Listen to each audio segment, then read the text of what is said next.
Hello and welcome to the All 12 Signs video series for the Aquarius full moon that's happening on the 19th of August. My name's Chloe. I work with card divination, astrology, and as you just heard, and as you can see, I channel multi-dimensional energies through my body, both in the form of physical and vocal light language. All of this brings in healing, attunement, and activation codes to the messages that come through in this reading, in all the readings actually. There is a competition at the moment. All the details of that are in the description box. You can enter as many times as you like, and there are 3 readings up for grabs. I am reading for Sagittarius in this video, so let us begin. Sagittarius rising. How you doing, Sag? So I read for the rising sign. So for those of you who know your time of birth and know your rising sign, this is reading for you, but I've got my words all mixed up. I do apologize. For those of you who do not have Sagittarius in the first house, which is your rising sign, look to the house that it does fall in. Look to the themes of that house, and you want to apply those themes to the messages that come through in this reading.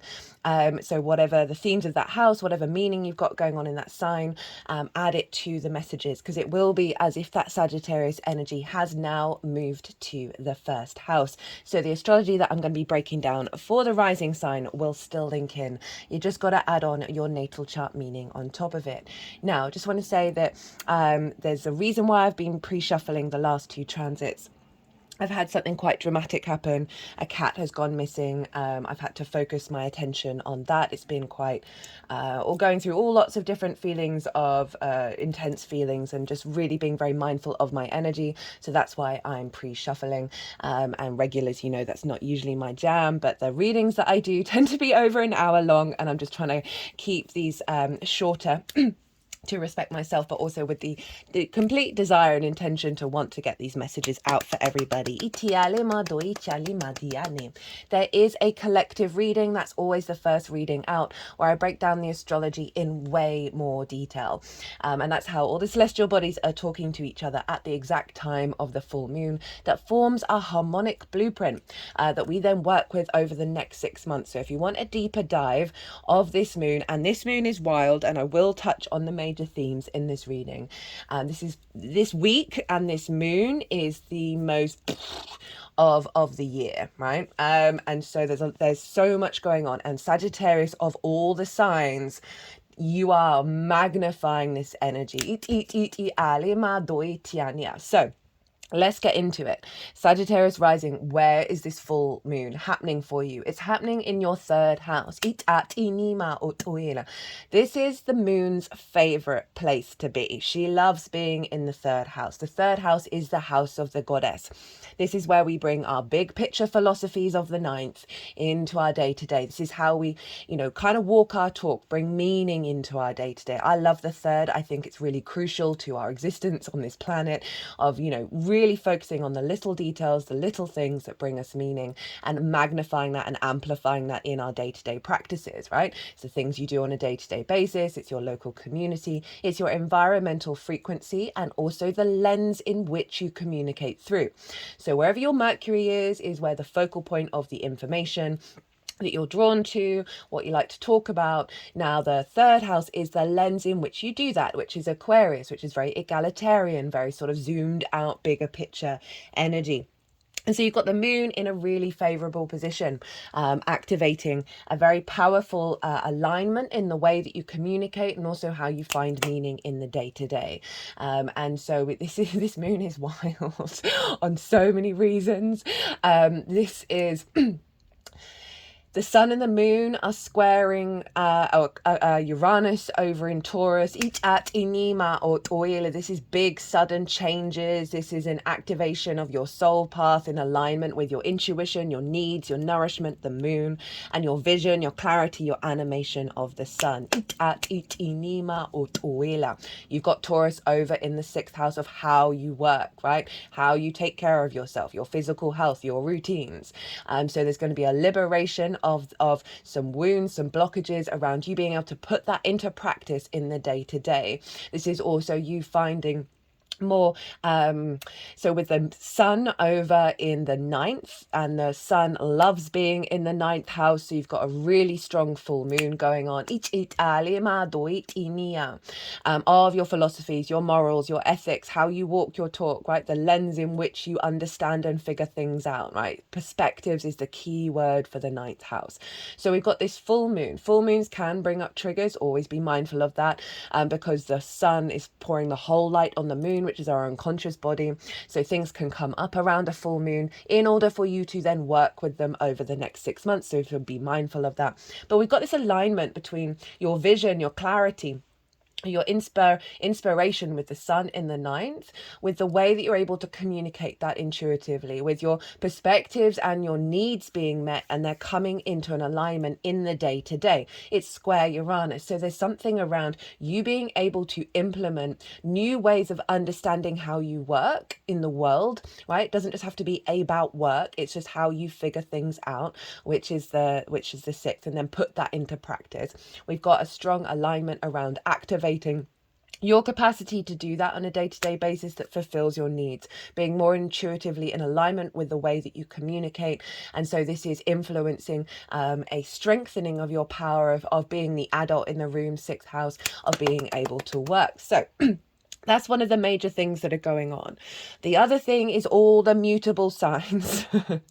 So on this day, Jupiter is squaring Saturn. Now, this is wild because we had a Jupiter-Saturn conjunction. The Great Conjunction happens once every 20 years, happen in the sign of Aquarius between Saturn and Jupiter at the winter solstice 2020. So this is the first hard aspect between these two big gas giants, right? They're more social, long-term cycle planets.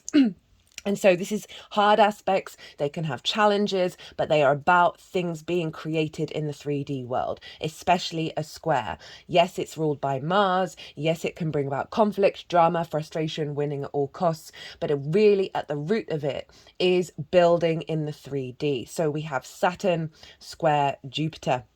And this, as I said, the first hard aspect between these two planets from that conjunction. And that was the first conjunction in an air sign in 200 years. We are activating a new cycle, moving away from the Industrial Revolution into the realm of air, the mental suit. I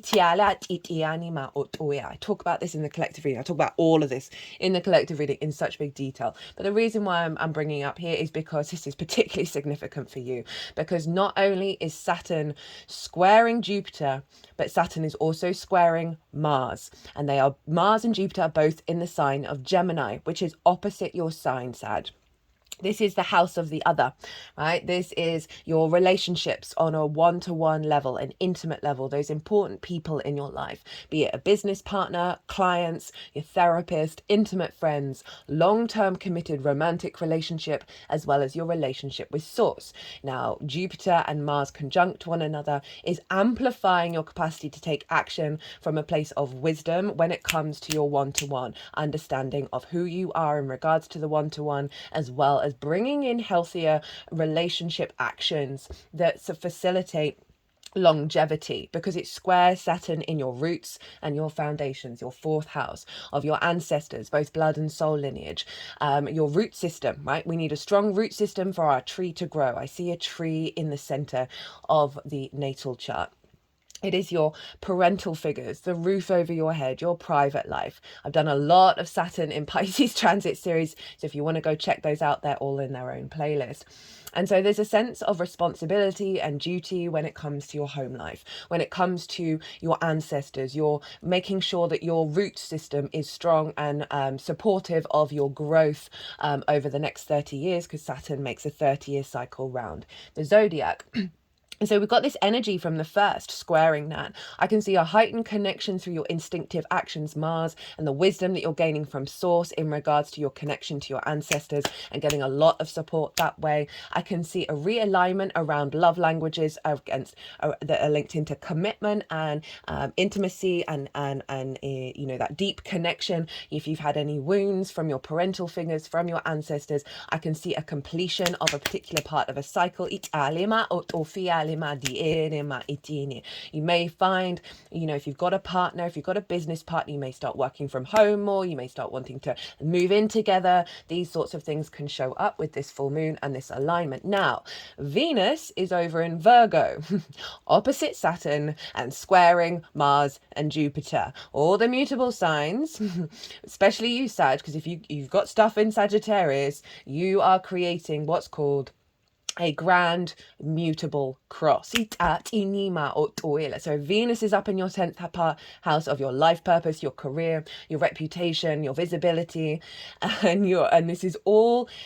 So grand crosses. This is when every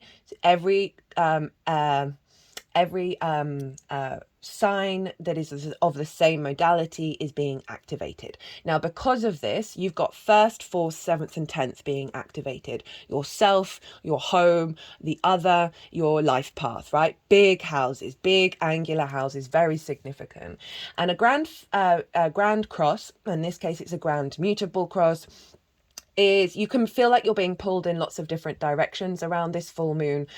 But what you really want to do is get to the center. You want to find peace in the eye of the storm and turn that into a generator. You want to step into your spidey senses to see, okay, which house wants, it'll be like a tag team energy of you navigating which house you want to focus on, and then where does that take you to the next house, and then you may go back and then forth and round all 4 of those. And you really want to be in a flow state with all of this, especially because it's mutable. So this is all about adaptability and change. Now, not only, Sag, are you activating a grand mutable cross, but there is a grand fixed cross going on. So I talked about the sun and the moon and Uranus, but we've got Pallas Athena, an asteroid over in the sign of Scorpio. So this is a grand mutable cross and a grand fixed cross for you, Sag, happening all at the same time. Anyone with Sagittarius placements, this is, you got this vibe, right? This is what's going on. And so Pallas Athena, I feel, is like the saving grace for that grand fixed cross. Fixed energy likes to keep going. It is very sort of stubborn. It's very loyal. It's just keep going along that track. And it can struggle to adapt and change. Now, with Pallas Athena, she represents embodied wisdom and strategy. And that's over in your 12th house, your hidden house, your house of mystery. So there's a lot of stuff in the undercurrents, in your unconscious spaces, trauma responses, limiting beliefs, but also the magic of your soul. We get a lot of anxiety, grief, depression, loss going on in that 12th, but there's a lot of power there. Now, Pallas Athena is making sure the sun, moon, and Uranus are all thinking long term in what's going to kick off with this full moon. So I really, really love that. And I love that we've got the mutable energy that's influencing this moon, that's allowing that fixed energy to commit to something with flexibility, allowing the shifts and the changes, but still with that long-term intention. So in the lead up to this full moon, there are likely to be some explosions, some things going on. Now, this can be internally, things falling away, and there being inner conflict, or just there's sense of friction that is creating energy. So we're going to be very on a sliding scale for everybody of how much these squares and oppositions kick off, right? So please be mindful over this week about all of this very catalytic energy that's going on.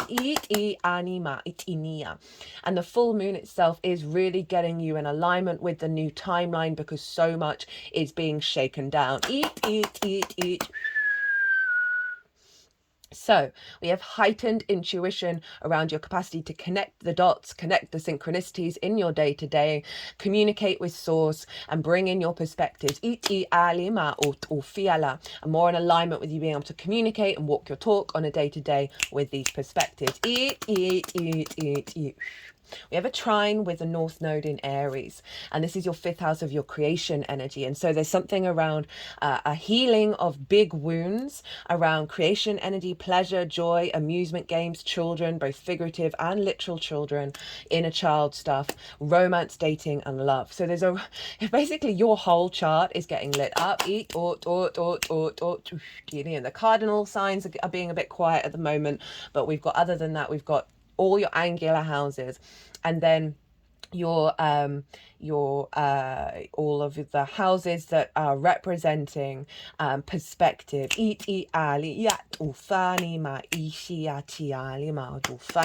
So big energy for you, Sag, right? Okay, so let's get on with the tarot. By the way, there's a competition. If I mentioned it already, I do apologize. It's all the details in the description box. You can answer it as many times as you like. So this is what's being completed with the full moon, because with full moons, it is an end of a particular part of a cycle. And with all of that, we then embody that and then move forward in with the next download that comes in. So we have the Ace of Wands, the King of Wands, and the Emperor. I mean, so much fire showing up here, Sag. So there is a closing out of a cycle, right, of you've been sparked by your instincts, right? Fire is very instinctive, and we think of that Leo energy that's up there in your ninth house of your perspectives. There's been a refreshed energy around those perspectives, and the passions and the drives that you have, and you've been able to work through certain stages to really implement your own sovereignty in the way that you find meaning in the day-to-day, in the way that you're able to communicate. You've had a lot of energy come through that is giving you more vigor, more animation, of your capacity to not second guess yourself, not overthink it. And I know Aquarius is an air sign, but with all of this fire, it is really saying your instincts have been activated around the synchronicities that you're picking up, the way that you move through the world, and the instinctive nature of the way that you're expressing yourself on a day-to-day basis. Because then we've got the King of Wands. Now, this is Leo energy. This king wants to get up and go, right? Kings are sovereign in their nature. They are about action-orientated energy. You can see yourself going out in your local community, just having more energy in your day-to-day. And this figure, they wants to get off that chair and go and take action, right? But very mature, very sort of, I know who I am. And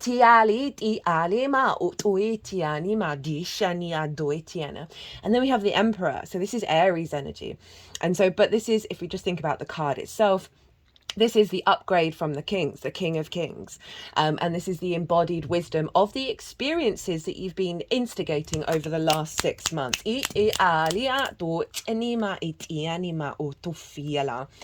Very independent energy here, very sort of the capacity to instigate, the capacity to find your passion, take action on it, figure it out. What does that mean for you on a day-to-day basis, right? The sort of the courage that you've had with these cards to step into your own autonomy, to step into your inner wisdom, and realize that the experiences that you have on a day-to-day basis are creating a sense of stability and a sense of inner sovereignty and inner divinity, which is that Aries energy. And then again, if we think about your 5th house of your creation energy, your play, your joy, your amusement, there's something around here of you really leveling up that energy. Obviously the North Node is there, and so there's a real activation of your capacity to bring that into your day-to-day.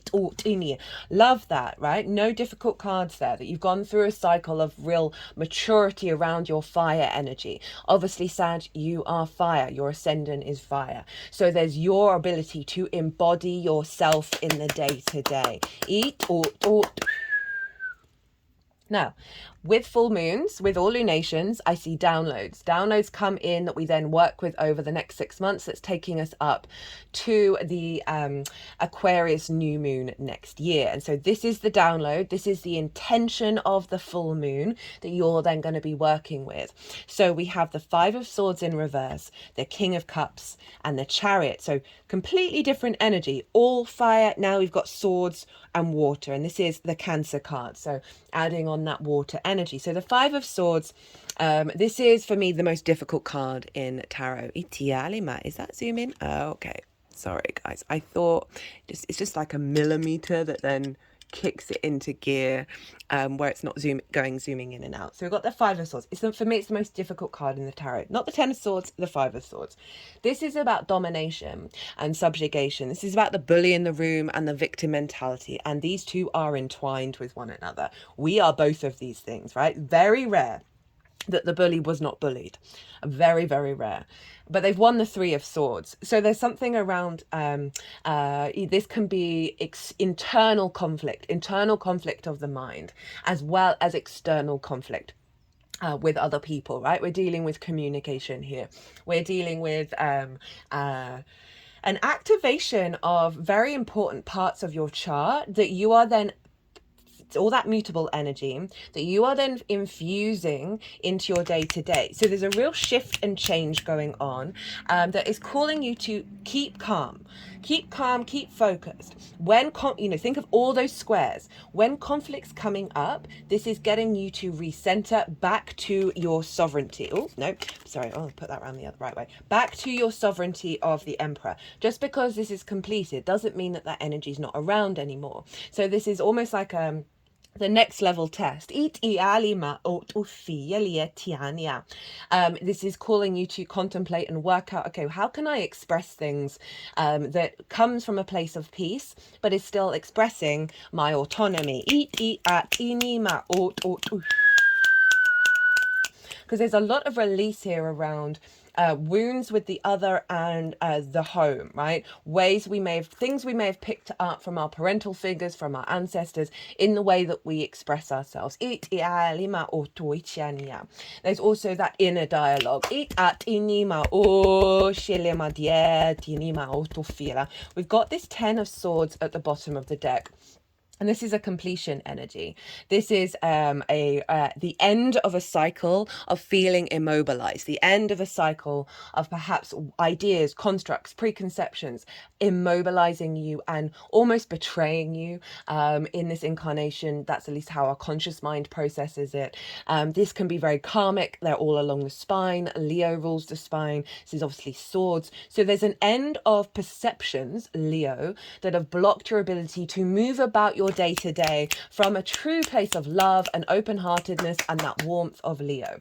And so there's an end of a cycle here. And the process to get to that is to, when we find ourselves in this space, whether it's externally, internally, whatever it is, to really draw down and pull back from that. The intention of the moon is taking this away, right? Taking layers of this away.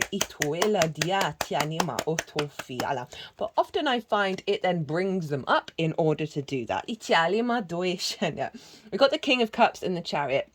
So big water energy. King of Cups is about being in the eye of the storm, is about being in a level of emotional control that does not deny your emotional body, understanding the power of your emotions, the power of your intuition, of your imagination, right? This king is not bothered about all the chaos that's going on around it. It is very secure and confident. You've got two kings showing up. There's a real empowerment here. I feel like this is linked to Pallas Athena over in the 12th house, because this is Scorpio energy.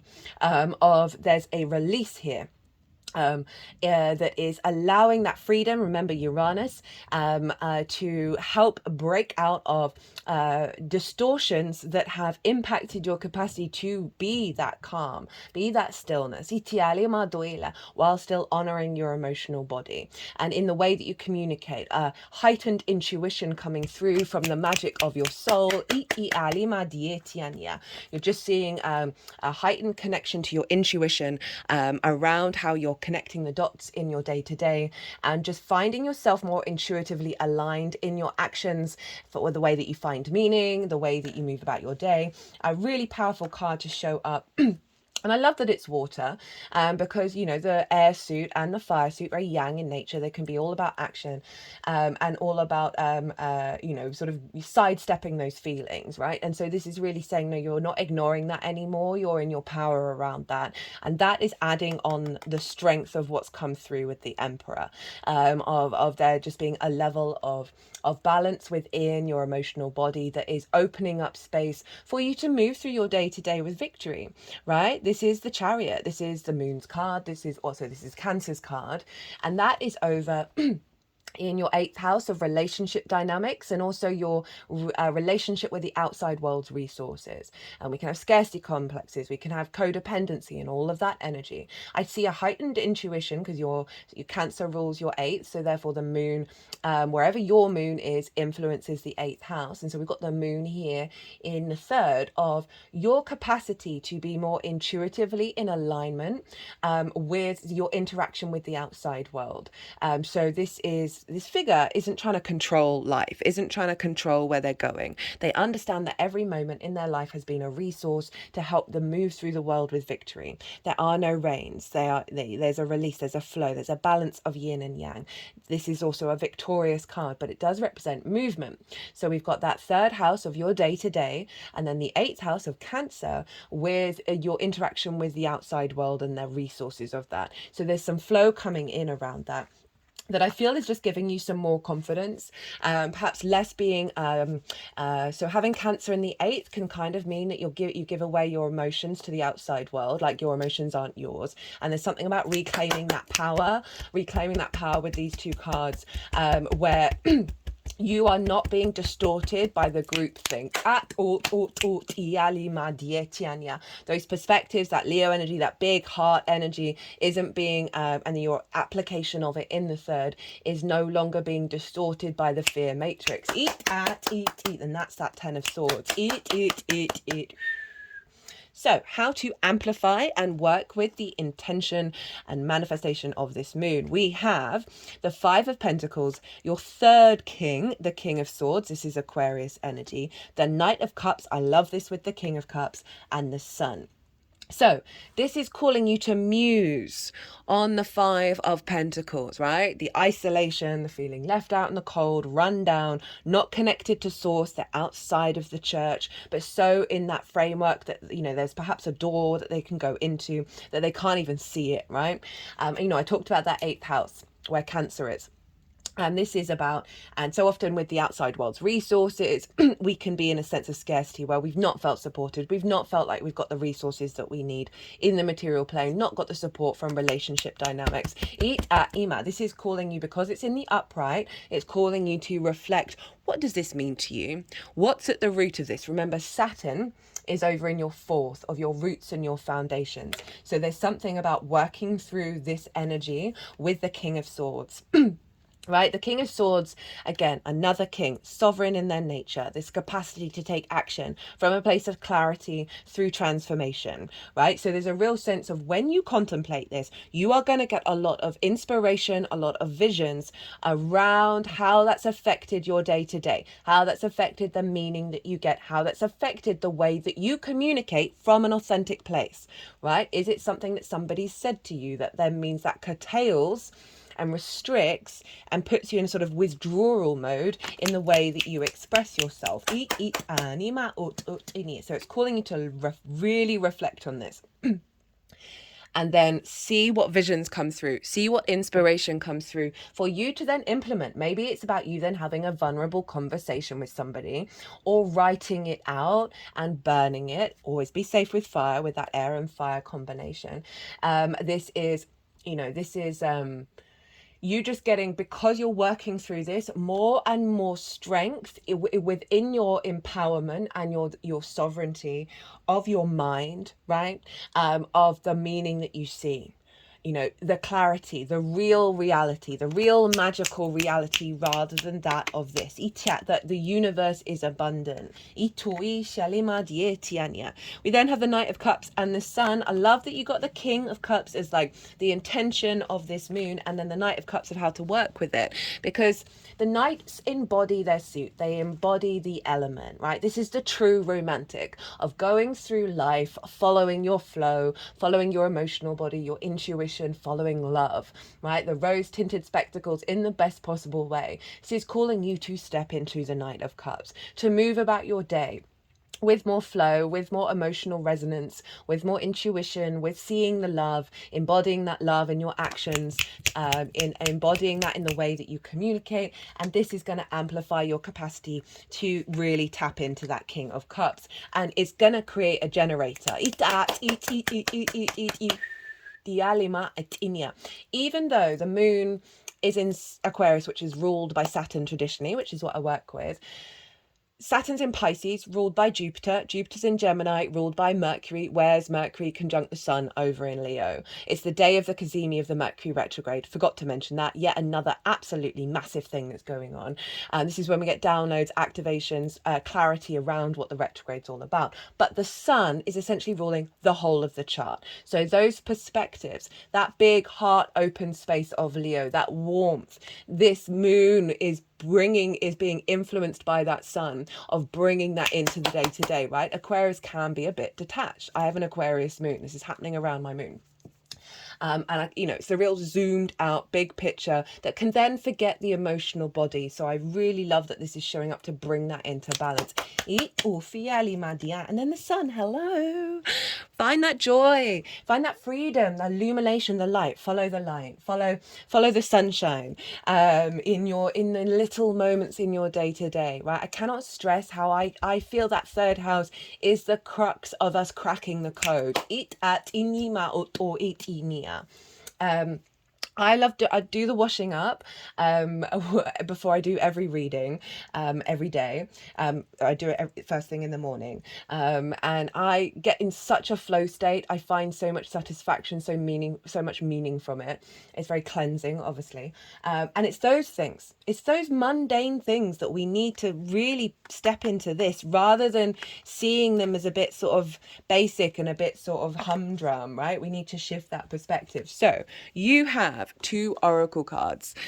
We have Unmarked Trail, Revelation, Feast of Plenty, Choices and Their Consequences. Okay, which ones do we want first? This is from the Shaman's Dream Oracle deck. Love this deck. Except they do tend, in almost every one of the readings of the cards, go, if you don't do this now, it's all going to be a disaster. And I'm like, that's not my vibe. If that comes through in these cards, take it as it resonates. The Unmarked Trail, an unprecedented experience, discovery, revelation. You are called now to embark on a sacred journey. The Arthurian knights, in their quest for the Holy Grail, had to make sure to take an unmarked trail that no one had ever followed, or they would not accomplish their goal. Likewise, you must enter the dark forest of your soul via a route as yet unidentified to find what you seek. The manicured paths will bring you only temporary pleasure and later great pain. Stop it. You already know there is no reward at the end of the road you are following. You are only killing time. Pause, breathe, and commit in your heart to a sacred endeavor. Leo rules the heart. Vow to not look for old solutions that may have worked with past challenges. I'm getting that with all this water. With all of this water, in regards to, this is a different path that you're having to tap into, and it's because of that stuff in the 12th with Pallas Athena. You've really got an illumination around your capacity to bring those intense emotions, that scorpionic energy, into your day-to-day. That is just going to integrate your chart more. Get out of character, right? So we've got all this fire, and then we've got the water going on. Try the outrageous and keep your quest private. Now is not the time to speak of the voice that called you to embark on the unmarked trail. That time will come. The unmarked trail can be a sign that you have already made a choice, even if you do not want to acknowledge it. Be at peace with what your heart knows to be true. Your heart has already been made up, and your mind will follow. Pack lightly. Take with your I love that heart, and then the mind of the implementation of it in your day-to-day. Pack lightly, taking with you only essential beliefs, 9th house, that you know to be trustworthy under all circumstances. The universe has your back. Italia, dienima autofila. I'll just open this automatically on the right page, so that's always a sign. Feast of Plenty. Options, choices and their consequences, life's blessings. A great feast is laid out before you and requires you to choose. What will satisfy your hunger? Something new and unconventional, which is potentially for bitter or savoury qualities, or something you already know you love. You are faced with a plethora of options right now, and while that may seem to be an extraordinary thing, too many choices can throw you off balance. You might be worried that once you commit, you won't be able to turn back or refuse to confront the consequences of that decision. The most important thing to realise is that the feast is offering you experience. There's that Knight of Cups. No amount of overanalyzing or strategizing will help you make the right choice. Don't debate the right or wrongness, instead just choose. In the choosing is the seed of experience, and that is what is necessary now. Sour, bitter, sweet, savory, what matters is relishing the experience until you digest all that your choice is offering you right now. So this is the meaning of the day to day. This is the experiences that we have and a new framework around how we engage in them, right? Through your intuition, through your emotional body. Only one warning: avoid the same choice if it keeps you hungry. Eat at ini. Oh, that's so powerful. If you like, there's a mental choice or whatever that you're like, I've done this before, I know how this works, and then you do it and you're like, not as satisfying, not getting what I need. So it's really calling you to be a bit more playful, that inner child energy. To break out of your comfort zone. All of those squares, Sag, all of those squares and oppositions is all about that. Remember the generators. You've got 2 generators going on, and that's the imprint with this moon for the next 6 months. The experience will only repeat itself, and you will have more than a bad taste in your mouth. The feast is yours to enjoy. You can always go back for more when you're hungry again, for life's blessings are ever available to you and calling your name. Ooh, Sag, love this reading. I hope this resonated. If it did, it'd bring me great joy if you hit that like button. Don't forget to enter the competition. 3 readings are up for grabs. If you want a personal reading, all my details are out there. My Virgo sun loves to facilitate. But other than that, Sagittarius, be good to yourselves, be good to those around you, safe travels, and be well until we meet again.